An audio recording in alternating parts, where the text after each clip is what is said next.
ಹಾಸನ ಜಿಲ್ಲೆಯಲ್ಲಿ ಮಾನವ ಮತ್ತು ಕಾಡಾನೆಯ ಸಂಘರ್ಷ ದಿನೇ ದಿನೇ ತಾರಕಕ್ಕೇರ್ತಾ ಇದೆ. ಇವತ್ತಂತೂ ನಿಜಕ್ಕೂ ಕೂಡ ಕರಳು ಕಿತ್ತು ಬರುವಂಥ ಘಟನೆ ನಡೆದು ಹೋಗಿದೆ. ಗರ್ಭಿಣಿಯ ಮೇಲೆ ಕಾಡಾನೆ ಏಕಾಏಕಿಯಾಗಿ ಅಟ್ಯಾಕ್ ಮಾಡಿದೆ. ಬೈಕ್ನಲ್ಲಿ ಆಸ್ಪತ್ರೆಗೆ ತೆರಳುತ್ತಾ ಇದ್ದವರನ್ನ ಎತ್ತಿ ಬಿಸಾಡಿದೆ ಆ ಕಾಡಾನೆ. ಹಾಸನ ಜಿಲ್ಲೆಯ ಬೇಲೂರು ತಾಲೂಕಿನ ಲಕ್ಕುಂದ ಬಳಿ ನಡೆದಿರುವಂಥ ಮನ ಕಲಕುವ ಘಟನೆ ಇದು. ಒಬ್ಬ ಗರ್ಭಿಣಿ ಬೈಕ್ ಮೇಲೆ ಆಸ್ಪತ್ರೆಗೆ ಹೋಗ್ತಾ ಇರಬೇಕಾದ್ರೆ ಅಂದರೆ ಅವರ ಯಜಮಾನರ ಜೊತೆ ಕಾಡಾನೆ ಅಟ್ಯಾಕ್ ಮಾಡಿದೆ. ಗರ್ಭಿಣಿ ಸೇರಿ ಇಬ್ಬರಿಗೆ ಗಾಯ ಆಗಿದೆ. ಆಸ್ಪತ್ರೆಯಲ್ಲಿ ಚಿಕಿತ್ಸೆ ಪಡಿತಾ ಇದ್ದಾರೆ. ಚಂದ್ರೇಗೌಡ 58 ವರ್ಷ, ಪೂರ್ಣಿಮಾ 25 ವರ್ಷ. ಮೋಸ್ಟ್ಲಿ ಅವರ ತಂದೆಯ ಜೊತೆ ಹೋಗ್ತಾ ಇದ್ರು ಅಂತ ಕಾಣಿಸುತ್ತೆ. 8 ತಿಂಗಳ ಗರ್ಭಿಣಿಯನ್ನ ಆಸ್ಪತ್ರೆಗೆ ಕರೆದೊಯ್ತಾ ಇದ್ರು ಚಂದ್ರೇಗೌಡ. ಈ ವೇಳೆ ಬೈಕ್ ಸಮೇತ ಇಬ್ಬರನ್ನ ಎತ್ತಿ ಬಿಸಾಡಿದೆ ಕಾಡಾನೆ. ಗರ್ಭಿಣಿ ಮಹಿಳೆ ಕಿರ್ಚಾಡಿದಾಗ ಕಾಡಿನೊಳಗೆ ಆ ಆನೆ ಓಡ್ ಹೋಗಿದೆ. ಗಾಯಾಳುಗಳಿಗೆ ಹಾಸನದ ಖಾಸಗಿ ಆಸ್ಪತ್ರೆಯಲ್ಲಿ ಚಿಕಿತ್ಸೆ ನೀಡಲಾಗ್ತಾ ಇದೆ. ನಿಜಕ್ಕೂ ಕೂಡ ಆ ಭಾಗದ ಜನರ ಜೀವನದ ಸ್ಥಿತಿ ಹೇಗಿದೆ ಅನ್ನೋದನ್ನು ಇದೊಂದು ಘಟನೆಯಿಂದ ಅರ್ಥ ಮಾಡಿಕೊಳ್ಬೇಕು. ಕಾಡಾನೆ ಹಾವಳಿ ಅದೆಷ್ಟೋ ಜನರ ಜೀವವನ್ನು ಬಲಿ ಪಡೆದಿದೆ. ಕಾಡಾನೆಯ ಕಾಟಕ್ಕಾಗಿ ಜನ ಪ್ರಾಣ ಕಳೆದುಕೊಂಡಿದ್ದಾರೆ, ಬೆಳೆ ಕಳೆದುಕೊಳ್ತಾ ಇದ್ದಾರೆ, ನಷ್ಟ ಅನುಭವಿಸ್ತಾ ಇದ್ದಾರೆ, ಬದುಕು ಕಳೆದುಕೊಳ್ತಾ ಇದ್ದಾರೆ. ಕೆಲವಷ್ಟು ಜನ ಈಗಲೂ ಅಂಗವಿಕಲರಾಗಿ ಬದುಕ್ತಾ ಇದ್ದಾರೆ. ಕಾಡಾನೆಯ ದಾಳಿಗೆ ಈಗಲೂ ಕೂಡ ಅದು ಮುಂದುವರಿತಾ ಇದೆ. ಬೇಲೂರಿನ ಅನೇಕ ಕಡೆಗಳಲ್ಲಿ ಇದು ಲಕ್ಕುಂದ ಗ್ರಾಮದ ಪರಿಸ್ಥಿತಿ. ಇದು ಚಂದ್ರೇಗೌಡರು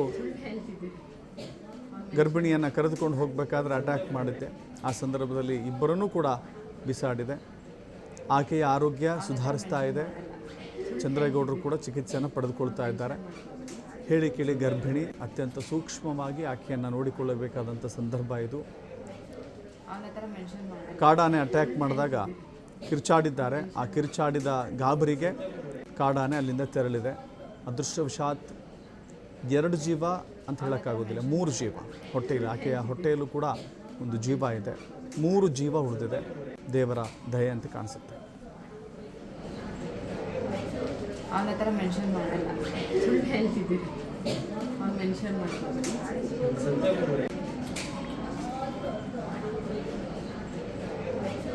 ಅವನ ಹತ್ರ ಮೆನ್ಷನ್ ಮಾಡಲ್ಲ, ಸುಳ್ಳು ಹೇಳ್ತಿದ್ದೀರಿ. ಅವ್ನು ಮೆನ್ಷನ್ ಮಾಡ್ತಾರೆ.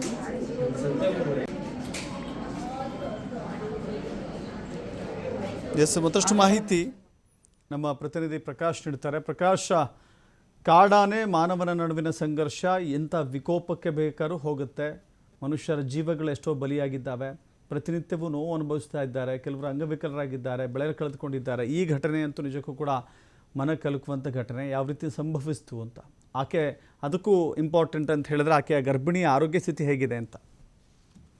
ದಶರಥ್, ಈಗಾಗಲೇ ಹಾಸನ ಜಿಲ್ಲೆ ಬಿಕ್ಕೋಡು ಬೇಲೂರು ತಾಲೂಕಿನ ಬಿಕ್ಕೋಡು ಬಳಿ ಕಾಡಾನೆ ದಾಳಿ ಮಾಡಿರುವಂತದ್ದು. ಸುಮಾರು 4 ಮೇಲೆ ಕಾಡಾನೆ ದಾಳಿ ಮಾಡಿದೆ. ಅಂದ್ರೆ 2 ಬಾರಿ ಕಾಡಾನೆ ದಾಳಿ ಮಾಡಿರುವಂತದ್ದು. ಒಂದು ಬಾರಿ ಇಬ್ರು ಮಹಿಳೆಯರ ಮೇಲೆ, ಕೂಲಿಗೆ ಹೋಗ್ತಿದ್ದಂತಹ ಮಹಿಳೆಯರ ಮೇಲೆ ಬೆಳ್ಳಂಬೆಳಿಗ್ಗೆ ದಾಳಿ ಮಾಡಿರುತ್ತೆ. ನಂತರದಲ್ಲಿ ಅದೇ ರಸ್ತೆಯಲ್ಲಿ ಹೋಗುತ್ತಿದ್ದ ಚಂದ್ರೇಗೌಡ ಮತ್ತೆ ಏನು ಆತನ ಮಗಳೇನಿರ್ತಾರೆ ಆಸ್ಪತ್ರೆಗೆ ಕರೆದೊಯ್ಯುವಂತಹ ಸಂದರ್ಭದಲ್ಲಿ, ಇವತ್ತು ಆಸ್ಪತ್ರೆಗೆ ಕರೆದೊಯ್ಯಲಿಕ್ಕೆ ಬೇಲೂರಿಗೆ ಕರ್ಕೊಂಡು ಹೋಗ್ತಾ ಇರ್ತಾರೆ. ಅಂತಹ ಸಂದರ್ಭದಲ್ಲಿ ಏಕಾಏಕಿ ಬೈಕ್ ಮೇಲೆ ದಾಳಿ ಮಾಡಿರುವಂತದ್ದು. ಬೈಕ್ ಮೇಲೆ ದಾಳಿ ಮಾಡಿದಂತಹ ಸಂದರ್ಭದಲ್ಲಿ ಆಕೆಗೆ 8 ತಿಂಗಳ ಗರ್ಭಿಣಿ ಅನ್ನುವುದು ಈಗ ಸದ್ಯಕ್ಕೆ ಗೊತ್ತಾಗಿರುವಂತದ್ದು. ಯಾಕಂತಂದ್ರೆ ಅವ್ರನ್ನ ತಕ್ಷಣ ಅಲ್ಲಿಂದ ನೇರವಾಗಿ ಹಾಸನದ ಜಿಲ್ಲಾಸ್ಪತ್ರೆಗೆ ರವಾನೆ ಮಾಡ್ತಾರೆ. ಜಿಲ್ಲಾಸ್ಪತ್ರೆಯಲ್ಲೂ ಕೂಡ ಅವರು ಮತ್ತೆ ಅಲ್ಲಿಂದ ಬೇರೊಂದು ಆಸ್ಪತ್ರೆಗೆ ಶಿಫ್ಟ್ ಮಾಡಿರುವಂತದ್ದು.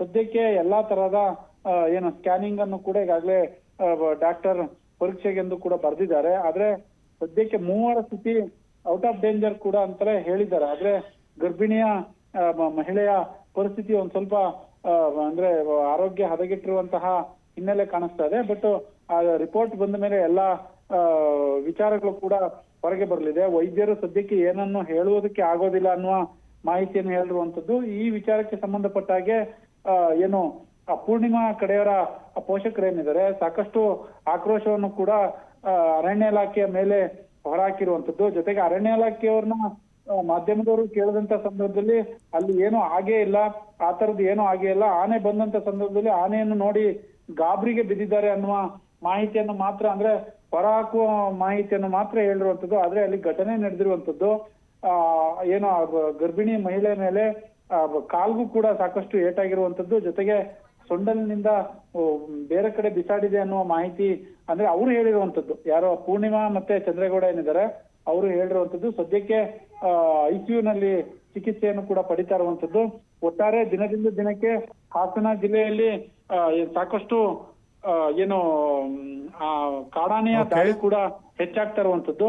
ಅರಣ್ಯ ಇಲಾಖೆಯವರು ಯಾವೆಲ್ಲ ರೀತಿಯಾಗಿ ಕ್ರಮ ಕೈಗೊಳ್ತಾರೆ ಕಾದ್ ನೋಡ್ಬೇಕಾಗುತ್ತೆ Dasharath. Yes, thank you Prakash ನಿಮ್ಮಲ್ಲ ಮಾಹಿತಿಗೆ.